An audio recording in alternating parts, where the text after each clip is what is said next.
जो अपना प्रैक्टिस कर रही है, यही पाकिस्तान के लिए काफ़ी है। ठीक है।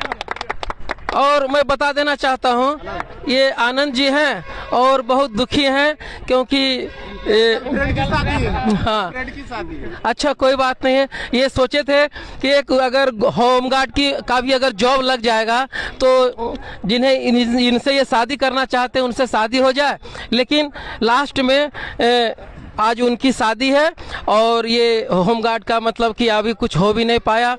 और क्या मैं कहना चाहता हूँ, ये जो प्यार मोहब्बत है ये इसको देश प्रेम भी एक चीज़ होता है। तो क्या आपको अगर पाकिस्तान बॉर्डर पर भेज दिया जाए तो वहाँ जाकर आप क्या करेंगे? डायरेक्ट गोली चला देंगे पाकिस्तान में घुस के और पूरा एकदम धुआं धुआं उड़ा देंगे। सरकार से हम लोगों का यही मांग है कि जितने भी होमगार्ड के अभ्यर्थी अप्लाई किए हैं 18 लाख, तो बोला जाता है एक बिहारी 100 पे भारी। 18 लाख अगर एक